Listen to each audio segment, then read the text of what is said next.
할렐루야. 한번 우리 믿음으로 고백합시다. 성령님, 성령님, 임하소서. 나에게 임하소서. 이곳에 임하소서. 우리의 믿음의 고백처럼 성령님 임하실 걸 믿습니다. 불과 같은 성령님, 바람과 같은 성령님, 생수와 같이 솟아오르는 성령의 역사가 오늘 우리 예배 가운데 있을 줄 믿습니다. 제가 여태까지 살면서 제 마음 가운데 정말 기억이 되는 예배가 몇 개 있습니다. 가장 기억에 남는 예배가 뭐냐면, 제가 성령 세례 받고 난 다음 주에 드려졌던 예배입니다. 근데 목사님께서 뭐라고 말씀하셨는지는 모르겠습니다. 어떤 찬양을 했는지는 모르겠습니다. 근데 기억나는 것은 예수님이라는 소리만 들으면 눈물이 나와서 예배 내내 울었는데, 그때 드렸던 그 예배가 기억이 납니다. 6월 첫째 주 성찬 예배였거든요. 여러분, 그런 예배의 간격이 오늘 다시 있기를 소원합니다. 네팔에 선교사로 갔을 때 처음으로 소 외양간 옆에 있는 조그만 창고 같은 방에서 예배를 드렸습니다. 7명에서 예배를 드렸는데,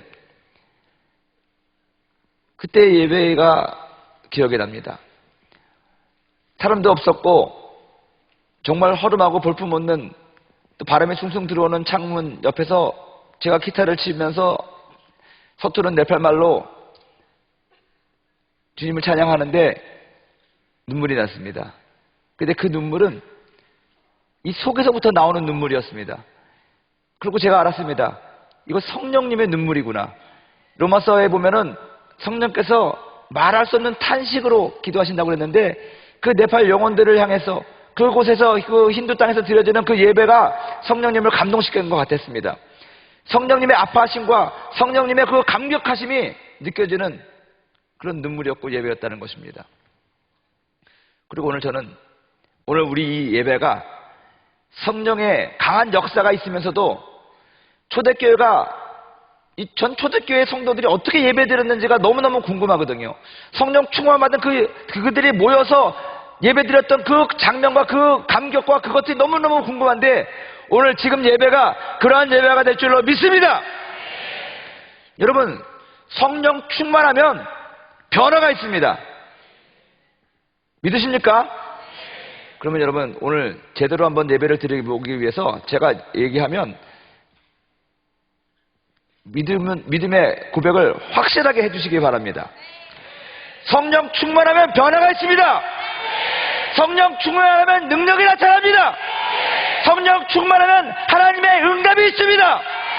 성령 충만한 사람은 예수 그리스도의 증인이 됩니다. 여러분, 오늘 예배에 그러한 놀라운 변화와 능력과 응답과 증인이 있는 예배가 되기를 주님의 이름으로 간절히 축원합니다. 우리의 마음을 열고 성령님께 모든 것을 맡기고 주님을 기다리면 성령님께서 임재하실 것입니다. 임재하셔서 우리를 거듭나게 하실 것입니다. 우리를 성령으로 침례주실 것입니다. 꿈과 환상이 회복될 것입니다. 성령님의 음성이 들려지게 될 것입니다. 우리들의 생각이 변화되게 될 것입니다. 예배드리는 기쁨 가운데 우리가 회복될 걸 믿습니다. 말씀이 깨달아지게 되고 하나님께서 주시는 말씀이 있을 것입니다. 기도할 때 하늘이 열리는 능력이 있을 것입니다. 기도의 능력이 있을 것입니다. 악한 자의 원수의 진이 파는 능력이 있을 것입니다. 귀신이 쫓겨나갈 것입니다. 병자가 치료될 것입니다. 마음의 평강이 있을 것입니다. 여러분, 성령 충만한 사람에게는 초대교회에게 일어났던 놀라운 기적들이 일어날 줄로 믿습니다. 그래서 저는 오늘 우리 예배가 이 초대교회의 예배의 모습이 회복되는 예배가 되기를 소원하면서 오늘 말씀을 전합니다. 여러분, 성령 충만한 초대교회는 행복한 교회였습니다. 정말로 행복한 교회였습니다. 요사이 한참 유행했던 노래와 가수가 있는데, 여러분들이 너무너무 잘 아는 자이언티, 그 다음에 우리 여의도 바로 옆에 있는 양화대교 아니겠습니까? 우리 집에는 매일 나 혼자 있었지. 아버지는 택시 드라이버. 어디냐고 물으시면 양화대교. 아침이면 머리맡에 놓인 별사탕과 라면 땅에 새벽마다 퇴근하신 아버지의 주머니를 기다리는 어린 나의 시절을 기억하네. 여러분, 이런 기억이 여러분들에게도 있죠? 그리고 그 노래는 이렇게 얘기합니다. 행복하자. 아프지 말고. 최근에 많은 사람들이 행복하기를 원합니다. 드라마를 보면은 젊은 사람들도 그렇고 연세가 좀 드신 분도 그렇고 응답하라 1988, 1944 시리즈부터 시작해서 1977, 1997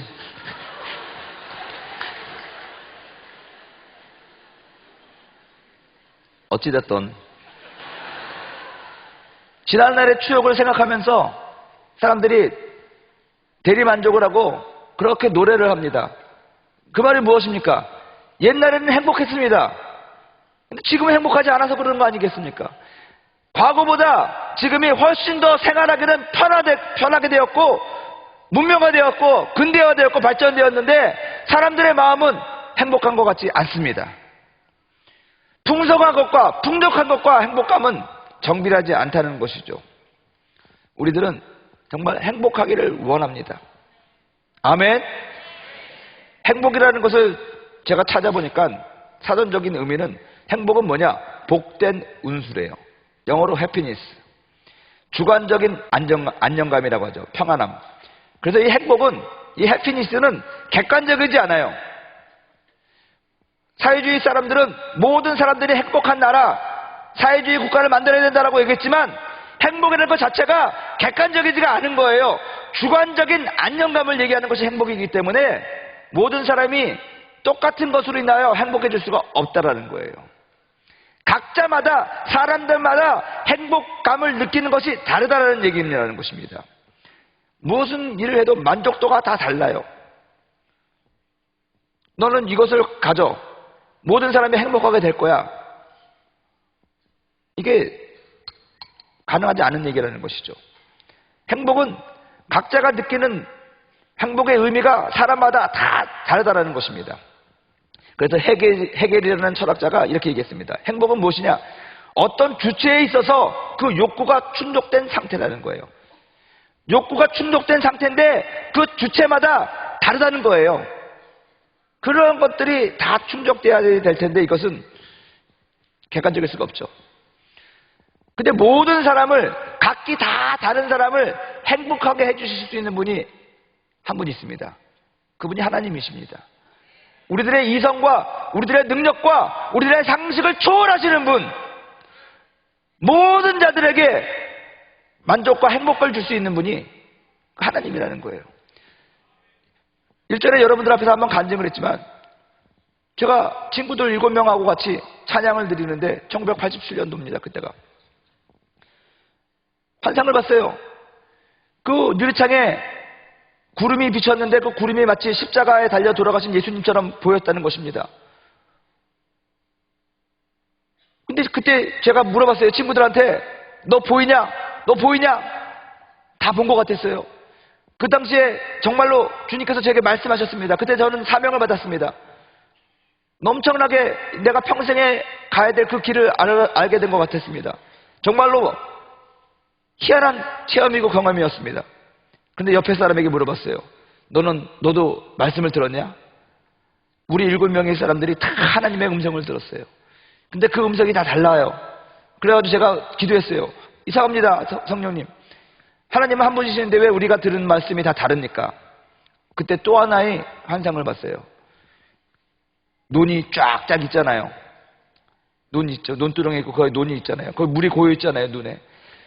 달빛이 비치는데 달빛이 논두렁에 크게 겹쳐져가지고 하나로 보이는 것이 아니라 각 논두렁마다 달이 하나씩 다 있는 거예요. 우리들의 마음에 하나님이 하나씩 다 계시는 거예요. 하나님 우리들의 모든 필요와 욕구를 모든 사람을 다 만족시킬 수 있는 분은 그렇게 비춰지는 하나님의 음성밖에 없다라는 것입니다. 하나님의 말씀밖에 없다라는 것입니다. 하나님의 능력만이, 오직 주님만이 우리들에게 진정한 만족을 줄 수 있는, 우리를 행복하게 할 수 있는 분이라는 것을 전 믿습니다.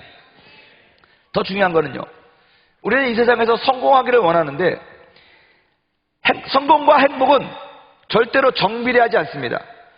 세상에서 남들이 인정하는 것처럼 성공한 사람들이 행복한가요? 그렇지 않습니다. 하나님은 성공한 사람보다 행복한 사람을 좋아하십니다. 이 초대교회는 그런 면에 있어서 성공한 교회가 아니라, 대형 교회가 아니라 행복한 교회였습니다. 성경에서 초대교회를 설명하는 것 중에 한 가지 특징은 뭐냐면 초대교회 성도들은 행복했다라는 것입니다. 저는 오늘 우리 교회가 다시 한번 초대교회로 돌아가서 행복한 교회가 되기를 주님의 이름으로 간절히 축원드립니다. 여러분들이 다시 초대교회 성도들의 모습으로 돌아가서 행복한 성도들이 되기를 주님의 이름으로 축원드립니다. 성령 충만하면 초대교회의 현상들이 우리 가운데 나타납니다. 그래서 우리는 행복해질 수 있다는 것입니다. 우리가 초대교회라고 얘기하면 보통 AD 30년에서 콘스탄틴 황제가 기독교를 국교로 인정하는 AD 313년 그 기간, 약 300년간의 기간 동안에 있던 교회를 우리는 초대교회라고 얘기합니다. 근데 초대교회 성도들은 행복했고 초대교회는 행복했다고 얘기하는데, 초대교회의 상황과 현실을 보면 일반적인 성공과는 또 행복함과는 거리가 멀었다는 것입니다. 오늘 성경 본문 보면은 사람마다 두려워했다라고 합니다. 여러분, 초대교회 당시에 예수 믿는 사람들도 그렇고 안 믿는 사람들도 그렇고 두려움 속에 살았습니다. 로마의 박해 속에 살았다는 것입니다. 유대인들의 핍박 속에 기독교인들은 살았다는 것입니다. 여러분, 유대인이 자기 동족인 유대인을 잡았습니다. 예수 믿는다는 것 이유 하나만으로. 로마의 정부가 기독교인들을 박해했다는 것입니다. 네로 황제가 기독교인들을 잡아서 사자밥을 만들고 끓는 물에, 끓는 기름에 던지기도 하고 칼로 자르고 톱질하고 엄청난 핍박이 있었다는 것입니다. 수없는 고난이 있었다는 것입니다. 수많은 순교자가 있었다는 것입니다. 행복한 상황과는 거리가 멀었다는 것이죠. 그렇다고 해서 초대교회가 돈이 있었습니까? 건물이 있었습니까? 세련된 예배가 있었습니까? 그 구성원들은 어떻습니까? 사회의 메인스트림에 있던 사람들이었습니까? 아니잖아요. 사회의 주변인들이었다는 것입니다. 심지어 갈릴리 종교라고 얘기했습니다. 갈릴리는 어떤 종교입니까? 어떤 동네입니까? 가난한 동네였습니다. 깡패들과 또 어부들과 노동자들이 있는 동네가 갈릴리였다는 것입니다. 이런 곳에서 시작된 종교가 기독교 아니냐? 사람들이 무시했다는 것입니다. 인도 네팔에는 카스트 제도가 있습니다. 계급이 분명해요. 그래서 사람들이 얘기합니다. 브라만, 제일 높은 계급의 사람들이 믿는 신은 최고 신이에요.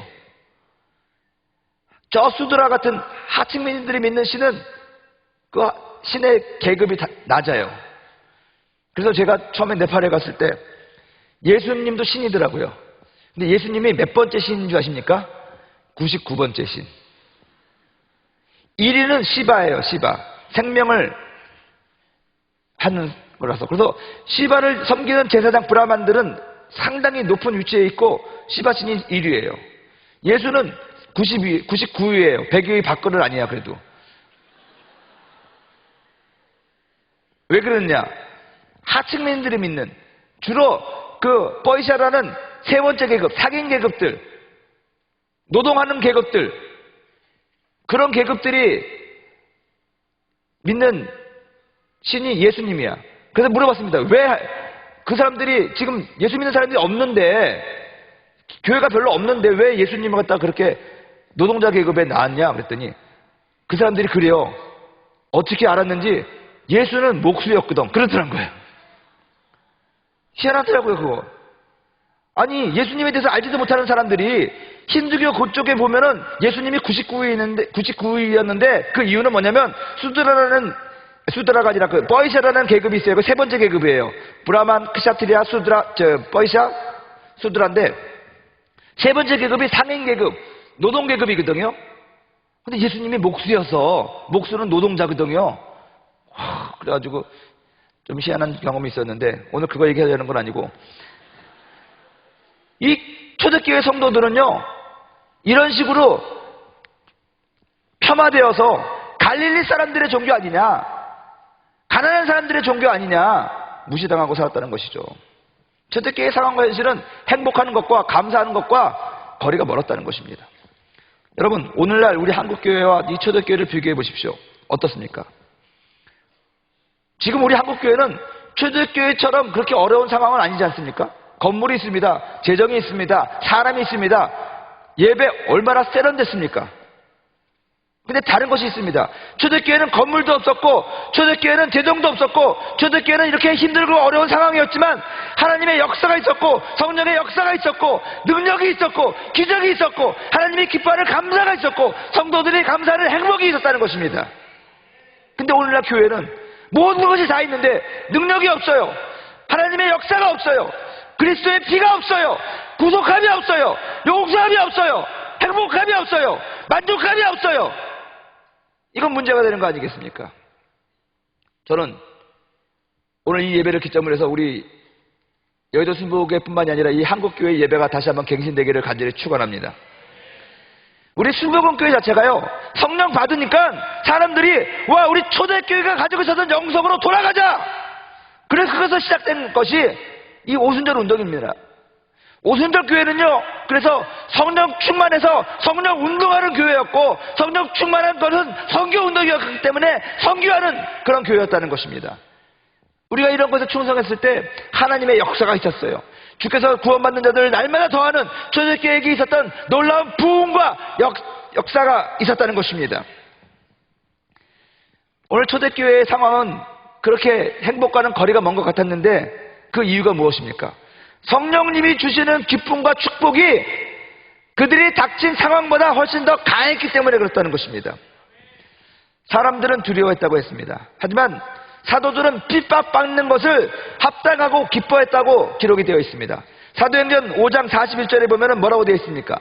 사도들은 그 이름을 위하여, 예수 이름입니다, 능력받는 일에 합당한 자로 여기심을 기뻐하면서 공회 앞을 떠나가니라. 할렐루야. 여러분, 사도들은요 또 성도들은 핍박받는 것을, 주를 위하여 핍박받는 것을 합당하다고 여기면서 기쁨으로 매를 맞았다는 것입니다. 기쁨으로 그 고난에 동참했다는 것입니다. 여러분, 초대교회 성도들은 상황을 바라보지 않냐고 예수님을 바라보고 살았습니다. 하나님의 은혜가 그들이 처한 처지와 환경보다 훨씬 더 강한 것을 몸소 체험하고 살았다는 것입니다. 그래서 그들은요 담대하게 주의 말씀을 전하면서 성령의 능력으로, 오늘 말씀해 보면 성령의 능력으로 기사와 표적을 나타냈다는 것입니다. 하나님의 능력을 제한하지 않았습니다. 더 중요한 것은 세상과 타협하지 않았다는 거예요. 타협하지 않았다는 거예요. 여러분, 우리가 이 세상 살아가면서 신앙생활하면서 타협해야 될 것이 있는가 하면 타협하지 말고 그냥 밀고 나가야 될 것이 있다는 것입니다. 초대교회 성도들은 타협하지 않았어요. 어떤 면에, 어떤 것에 있어서 예수를 섬기고 주를 섬기는 것에 있어서는 타협하지 않았어요. 그래서 그것을 위하여 내가 매질을 당하고 내가 톱질을 당하고 설사 죽는 한이 있더라도 그것을 지켰다는 것입니다. 여러분, 초대교회 성도들의 믿음이 오늘 우리들의 믿음이 되어야 될 줄로 믿습니다. 그것은 뭐냐? 성령님이 주시는 기쁨과 확신이 세상에서 주는 핍박보다 강하다는 것입니다. 여러분, 성령님은 강하십니다. 예수님도 말씀하셨습니다. 보라, 담대하라. 내가 세상을 이겼노라. 너희 기쁨을 빼앗을 자가 없으리라. 여러분, 성령이 우리와 함께 하시는데 성령님의 능력은 세상보다도 강하다는 것입니다. 성령께서 주시는 평강과 기쁨이 우리가 당하는 고난보다 훨씬 강하기 때문에 우리는 우리가 닥쳐져 있는 어려운 것, 힘든 것 이겨나갈 수가 있다는 것입니다. 여러분, 성령님은 세상보다 크십니다. 세상보다 크시는 분이 성령님이십니다. 성령님은 세상을 다스리십니다. 세상을 부으십니다. 이러한 성령님이 만드신 교회가 바로 초대교회라는 것입니다. 그래서 저는 여러분들에게 도전합니다. 초대교회로 돌아갑시다. 초대교회가 가지고 있던 영성으로 돌아갑시다. 초대교회가 가지고 있던 믿음으로 돌아갑시다. 초대교회 성도들이 그랬던 것처럼 우리도 성령님을 사모하고 그 모습을 기대하며 신앙생활을 해주시기를 주님의 이름으로 축원드립니다. 성령 충만하면 그 성령 충만한 사람들의 교회와 그 모임에 초대교회에게 나타났던 특징들이 나타납니다. 오늘 성경 본문에 그 이야기가 나타나고 있는데 6가지입니다. 첫째, 모이기에 힘썼습니다. 믿는 사람들이 다 함께 있었다고 했습니다. 초대교회에게 나타났던 특징이 바로 이거였습니다. 모이기에 힘썼어요.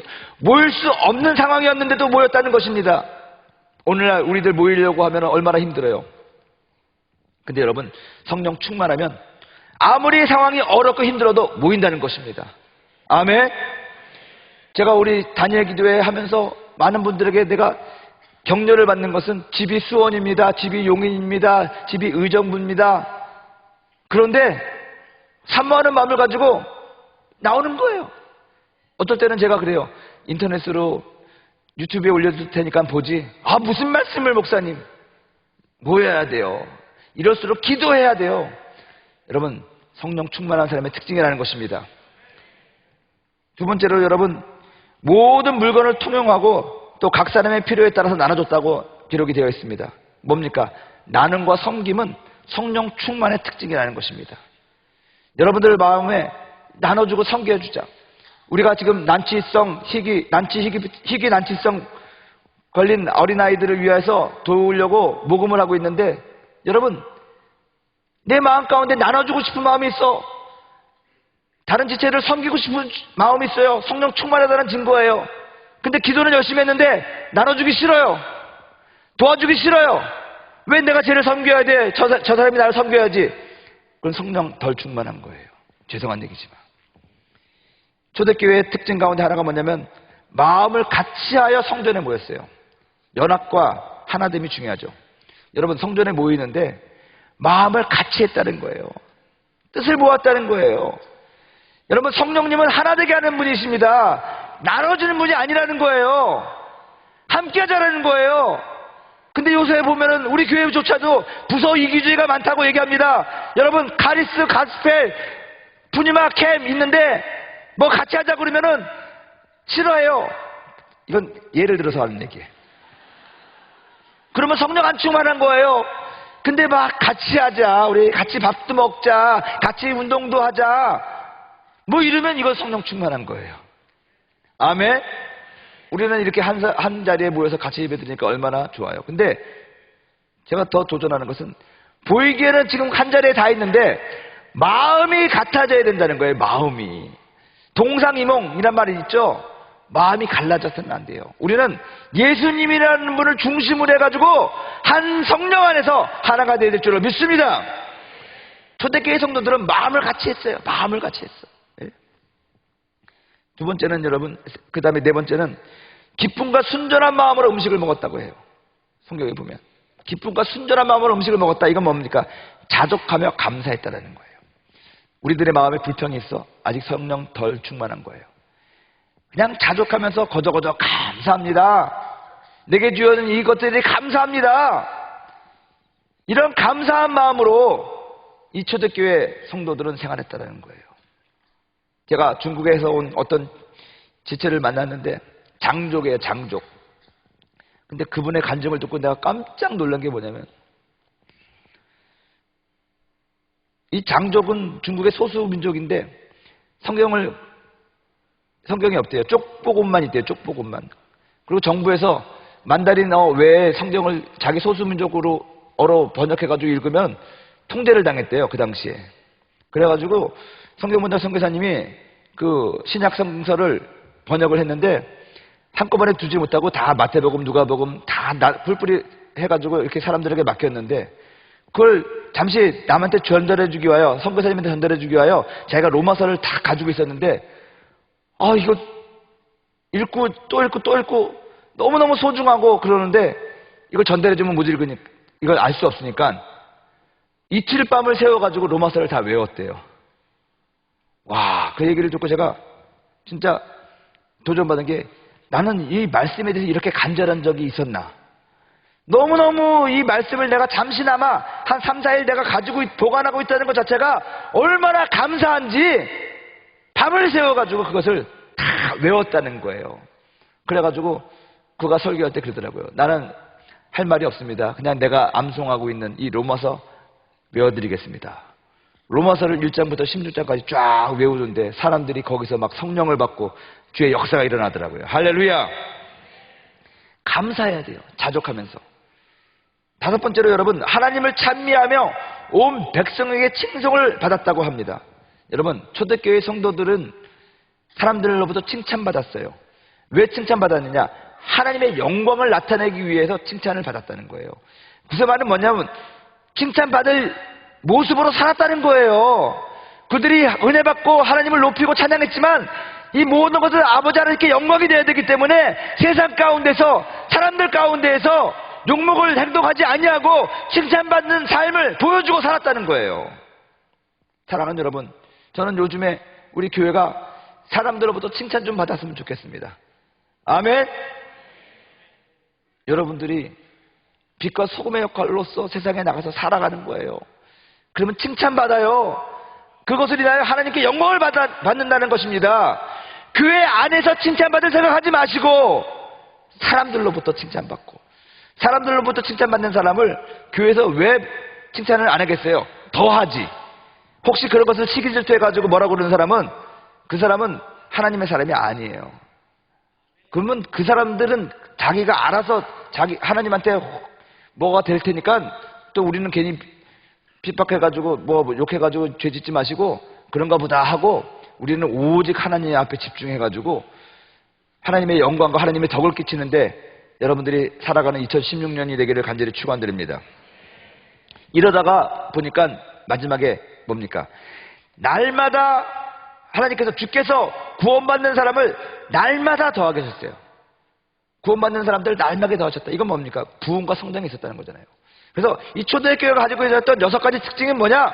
모이기에 힘썼고, 나눔과 섬김이 있었고, 연합과 하나됨이 있었고, 자족하며 감사하는 것이 있었고, 아버지 하나님께 영광을 올려드리는 일이 있었고, 부흥과 성장이 있었다는 거예요.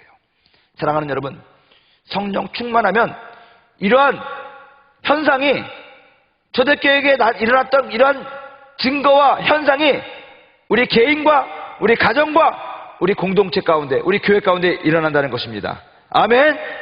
이러한 게 살아가는 초대교회 성도들이 스스로 만족하며 행복했다는 것입니다. 그래서 그들은 아무리 상황과 환경이 어렵고 힘들었어도 이렇게 살았기 때문에 행복하게, 기쁘고 감사하게 살았다는 것입니다. 그것을 보시고 우리 하나님께서는 기뻐하셨다는 것입니다.